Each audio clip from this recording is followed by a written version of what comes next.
Ladies and gentlemen, in case you're just tuning in, only on NDTV because no other channel is following this as closely as we are. We are now in a position and have been for the last half an hour or so. We've been in a position to tell you what the preliminary report of AI 171, the Air India aircraft, which crashed in Ahmedabad shortly after takeoff on the 12th of June. We are able to tell you what exactly the preliminary crash report says, and it is a real mystery. But what it does say is something that we need to look at very, very closely indeed. And what I will do is just run through the sequence of events as articulated in that crash report. And the key point is this. The aircraft, and I'm reading from the report at this stage, the aircraft achieved a maximum recorded airspeed of 180 knots, right? And it had taken off at that stage, as I understand it. And immediately thereafter, engine 1 and engine 2 fuel cutoff switches transitioned from the run to the cutoff position, one after another, in a time gap of 1 second. Now, as I go through all of the other details over here, it's important to remember this. The big mystery will be, why in the first place did the fuel cutoff switches transition to the cutoff position? If fuel is starved to the engines in a critical phase of its flight operations, then essentially there is very little chance of the aircraft being able to successfully fly away.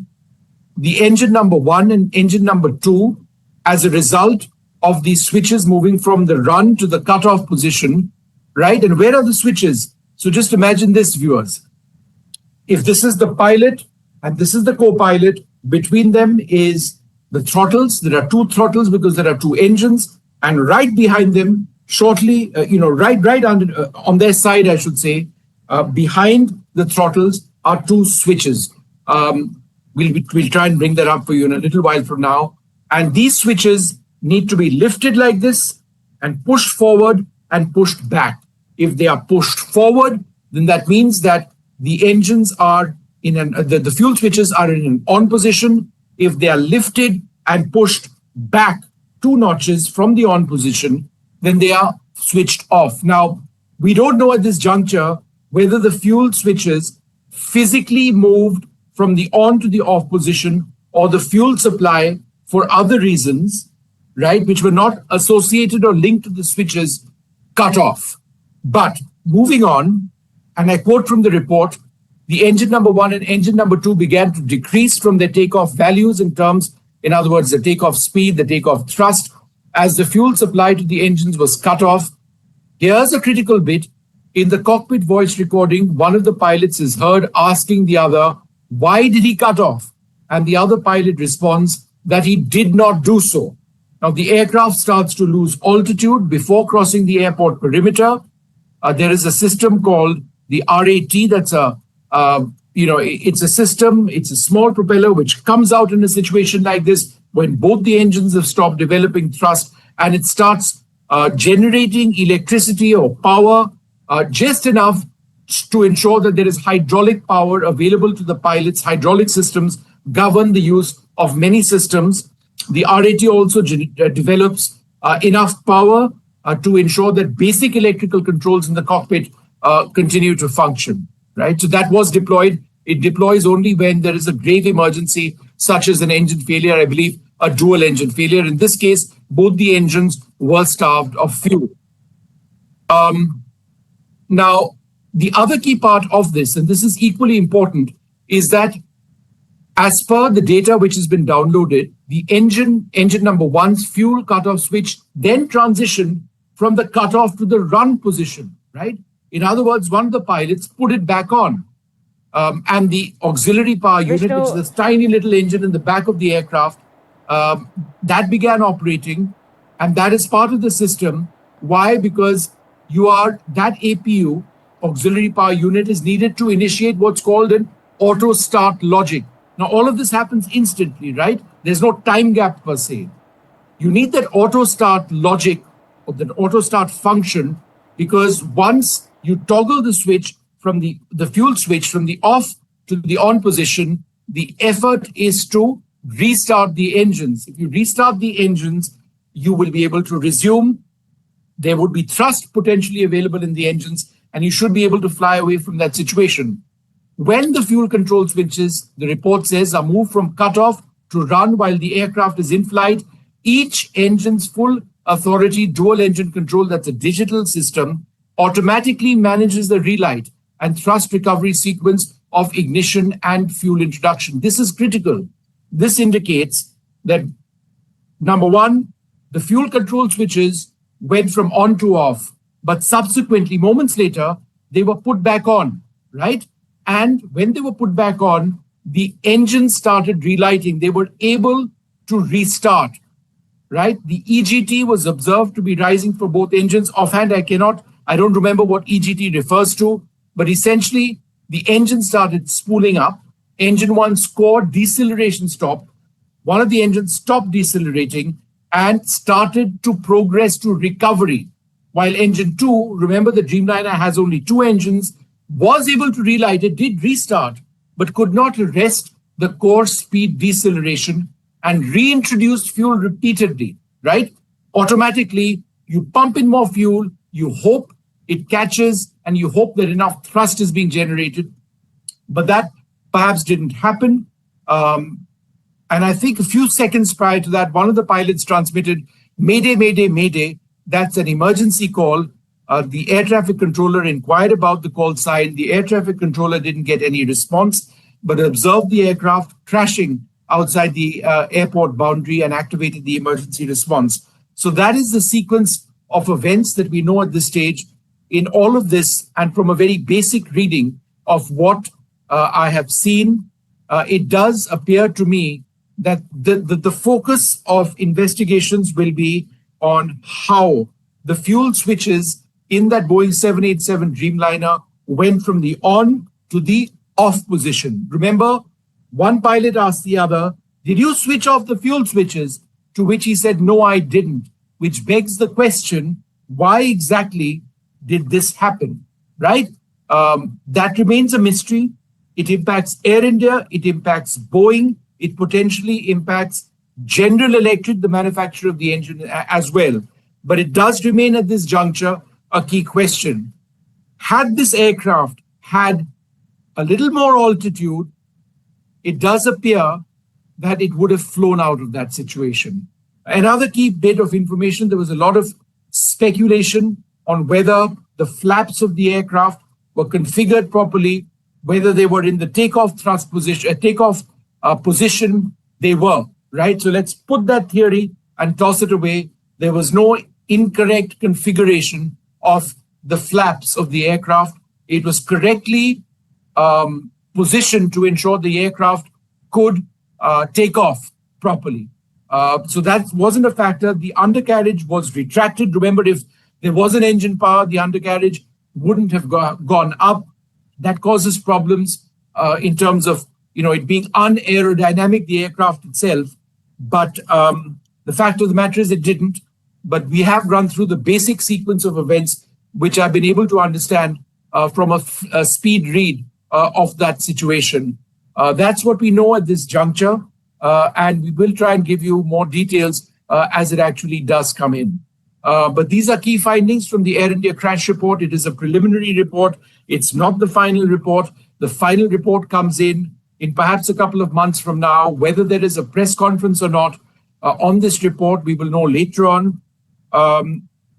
While there have been a couple of leaks saying that the focus of the probe is on the position of the fuel control switches, and that is correct, the leaks didn't suggest at all that, in fact, number one, the pilots attempted to relight, okay? And the engines did successfully relight, but there just wasn't enough altitude. The aircraft went down and mushed onto the ground. This is an incredible tragedy, and questions do need to be asked of Air India, most certainly, about their maintenance practices, about whether there is anything which raises question marks on whether they had done proper maintenance to the fuel switch off, to the fuel switches, whether there was any issue with the throttle assembly of the aircraft, or whether, in fact, this points to a larger systemic issue with Boeing 787 Dreamliners, of which there are more than 1,000 across carriers all over the world. And what about the General Electric engines? The Gen X engines, state of the art, absolutely. They are a key part of all of this. Are there any electrical systems which could be associated with the functioning of the engines, which need to be looked at very, very carefully indeed? So that's the breaking news that we have at this stage. We will continue to track this very, very closely throughout the morning. But there is a lot of information here, a lot to process at this juncture. But I think we've run through, and we are the only channel sort of pursuing this because it concerns the lives of the relatives, the friends of those 260 people who lost their lives. Aditi, I see you now. Yes. I think I'm losing my voice sooner than later. It's over to you. Thank you so much, Vishnu. You're the man of the moment, a true journalist, burned the midnight oil to get us this exclusive breaking. It's Aditi. It's not about me. It's about a report. And it's a very sad report. Absolutely, it affects but you it as is an air important. traveler. It affects me as an air traveler. It affects the Tata Group. It affects Boeing, potentially General Electric. And there are unanswered questions over here. But what we do know is that the pilots tried to restart their engines. The engines did restart. There just wasn't enough time. It is tragic beyond words. Absolutely. While we still wait for that confirmation, but this is the preliminary report that is out, the Air India crash. Viewers, it is finally out in some detail now, as broken first here on NDTV by Vishnu Shom. Exactly 1 month after the crash, which happened on June 12, the probe report by the Aircraft Accident Investigation Bureau has put forth what happened on the London-bound Air India flight, a Boeing 787 Dreamliner, which crashed into the BJ Medical College hostel building in Ahmedabad within seconds of takeoff. Vishnu, if I can still indulge you in some more details, can you please highlight for the people who are just tuning in now, why are we breaking this? What is the significance of the report? And what is clearly now, aside those theories, what can we say about the crash? What exactly happened? You know, Aditi, this preliminary crash report actually has a great deal of information. It's not a cursory report. It has exact times. It has information on the movement of switches, on the movement of throttles, on the condition of the aircraft, on whether it had been maintained, on cockpit conversations. And for the benefit of our viewers, here's what it boils down to. Remember, Air India 171, a flight between Ahmedabad to London Gatwick, a Boeing 787 Dreamliner aircraft on the 12th of June, exactly a month back, shortly after takeoff, crashed outside the perimeter wall of Ahmedabad Airport within 35 seconds of taking off. 260 people in total, including people on the ground and people in the air, lost their lives in one of the worst crashes in the history of Indian aviation. There was one person who miraculously survived. At the moment, at 1:20 approximately a.m., the Aircraft Accident Investigation Bureau of India, which is the nodal agency conducting the investigation, has posted its report. We were able to get hold of that report and we were able to go through it. And the essential point for our viewers, in case you're just joining in, and there'll be a million questions asked of this, but in terms of the sequence of events, shortly after taking off at a speed of approximately 180 knots, and within 1 second of each other, both the fuel control switches on the Boeing 787 went from on to off. Shortly thereafter, one of the pilots asked the other, "Why did you do that?" To which the second pilot says, "I didn't." At that stage, the pilots moved to fighting to get the engines back on, because if the fuel switches have been switched off, then the engines are starved of fuel. They are essentially switched off and they stop thrusting or developing thrust, which you require right after you take off to ensure that the aircraft flies out. What is important to know is that the engines did develop thrust. One of the engines did restart. Remember, the 787 is designed to be able to fly out in a single engine. As I understand it, perhaps the second engine did have a successful restart as well, but it didn't start thrusting properly or enough. In fact, none of the two engines did, which is why, as the footage indicated, the Boeing 787, it took off and then it appeared to slowly go down because the engines just weren't thrusting enough and it crashed. There was a mayday call. That's already been released earlier on. Right. The air traffic controller did respond, but by then it was too late.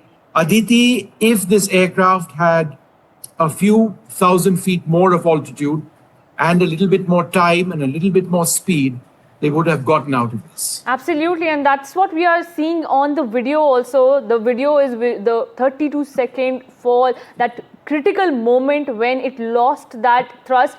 The visual is on the screen, viewers, for you to understand what we are trying to explain you, what exactly happened in that moment when the aircraft lost its thrust, which is what Vishnu is trying to explain us.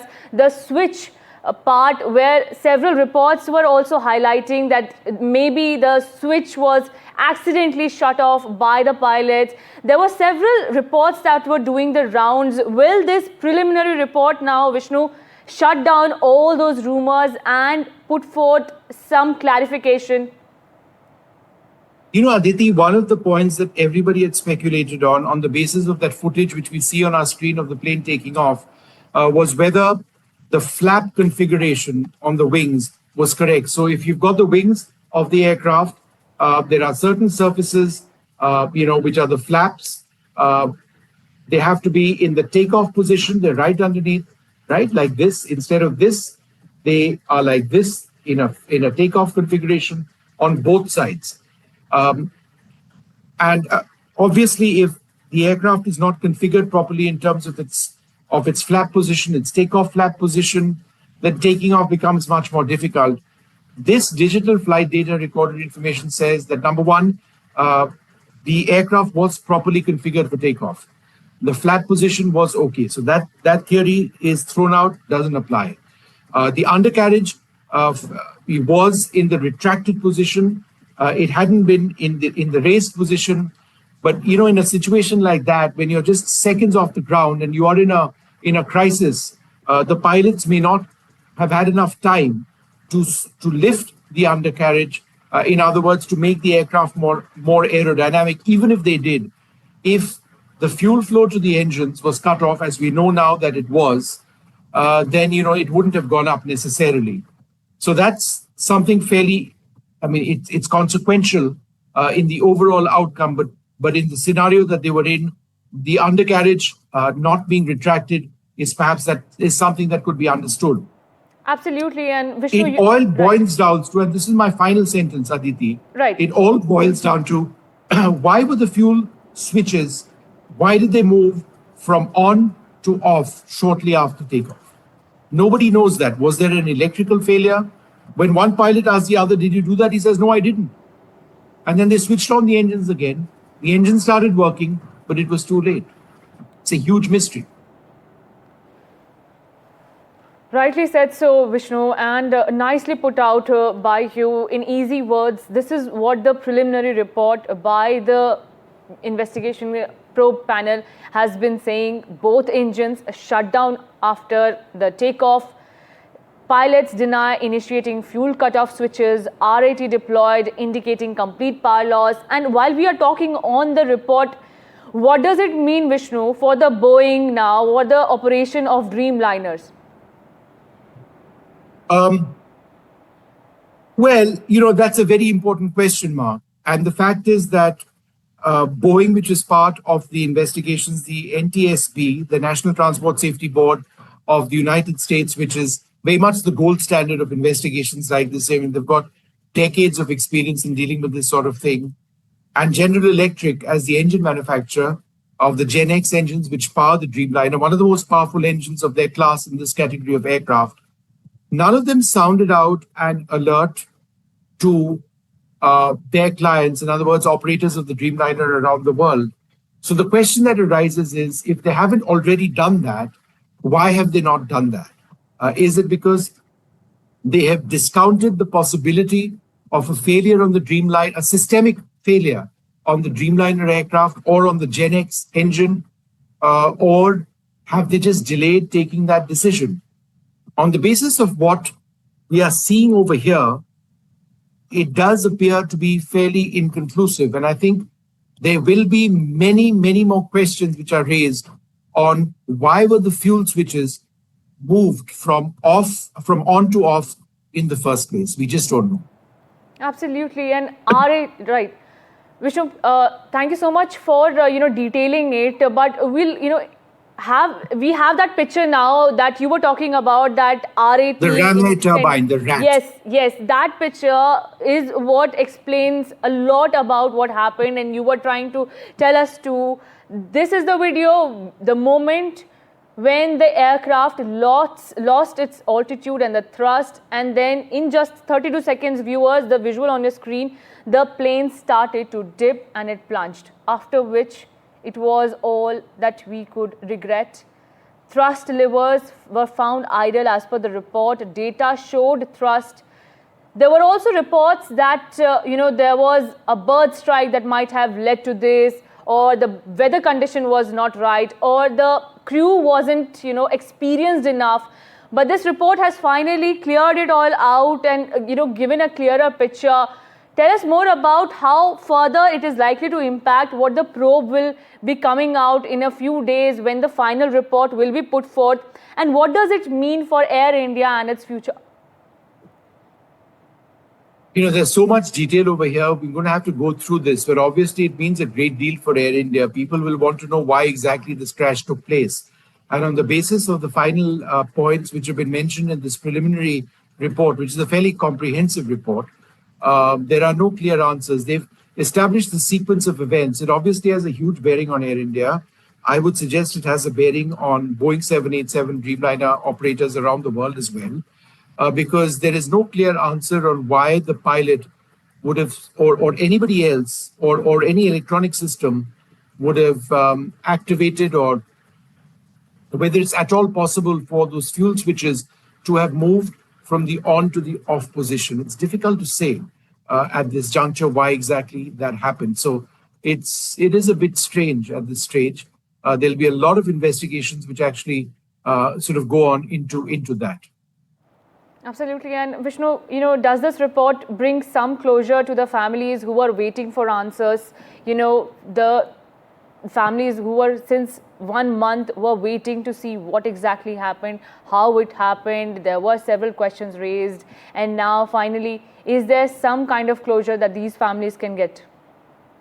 Can I also tell you, because as I'm going through a part of this report as I speak to you, when the aircraft crashed, and consistent with what I've described so far over the last hour or so, the fuel control switches in the debris, and there's a photograph of the fuel control switches in the debris, those are in the on position.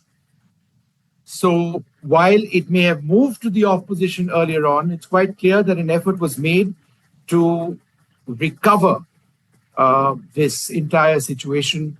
But, we really need to try and see what exactly happened. How could these fuel switches have moved from the off to the, from the on to the off position? Because as I've been trying to explain to our viewers, it's not a switch which moves like this. Firstly, on is up, off is down. All right, that's the way it's configured.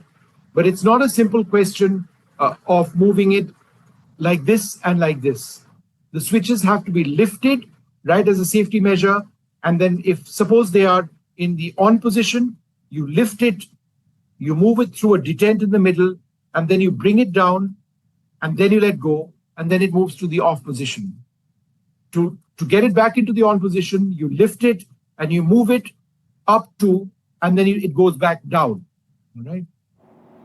Right. How on earth did this scenario emerge where the engine, the fuel switches went from the on to the off position? Or did this take place?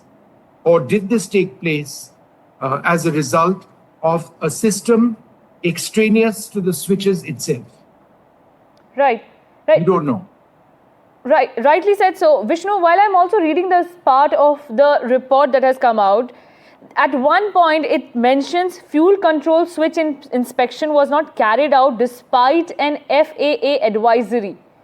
Can you elaborate on that point? Does it say anywhere that this was compulsory? It was an advisory, right? I think it wasn't compulsory. Okay. It may not have been compulsory, but that doesn't at all, alleviate, or that doesn't at all take away from the fact that Air India should have done, anything which was advised. But we're going to have to wait and see whether this was something that had to compulsorily have been done or not.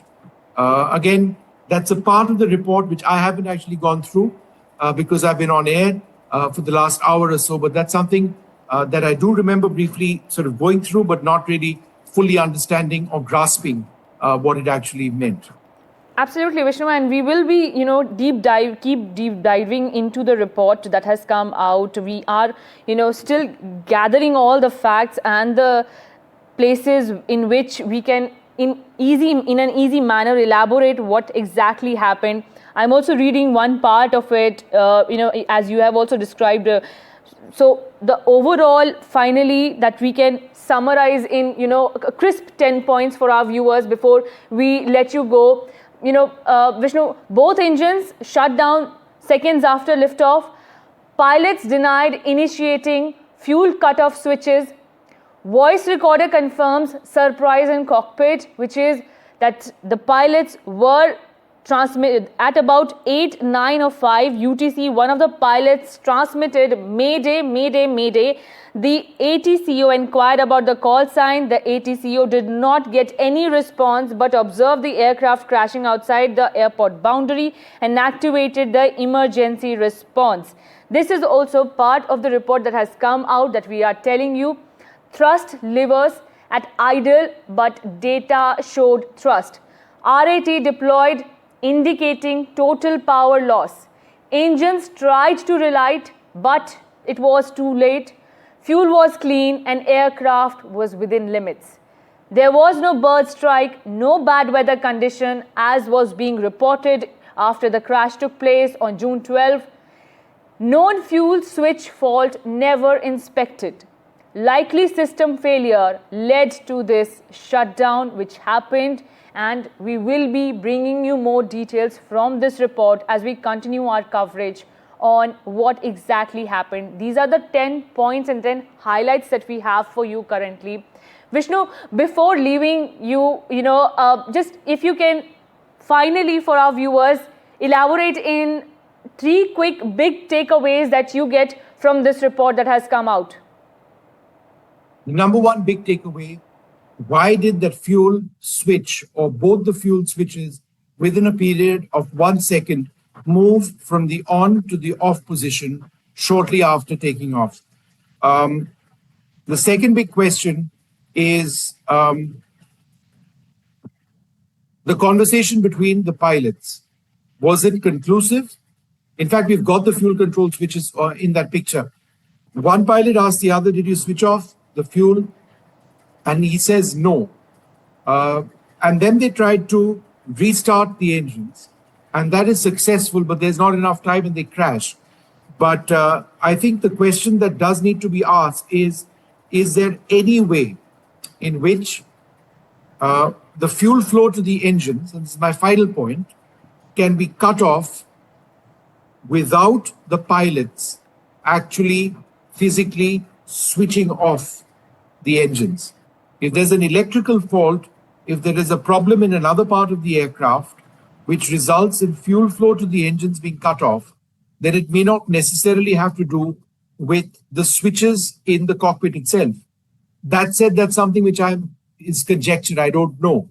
Or is the system designed in such a manner that the only way in which you can get fuel into the engines and switch off fuel is only through those switches which I have described?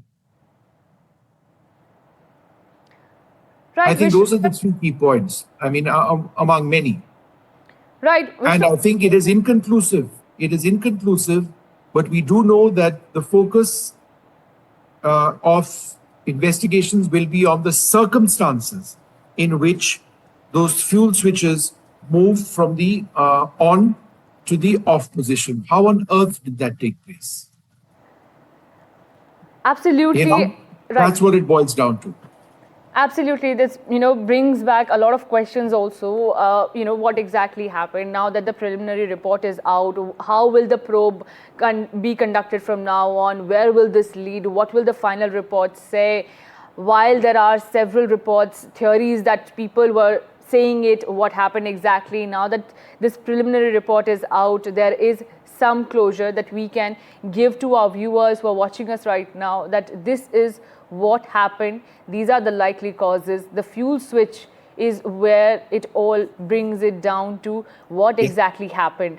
Now, Vishnu, before letting you go, please tell our viewers, if this goes through and becomes the final report that comes out after the probe is investigated, the probe is being done and the final report is out, what is the likely impact and how will the aviation ministry going forward take lessons from such a tragedy?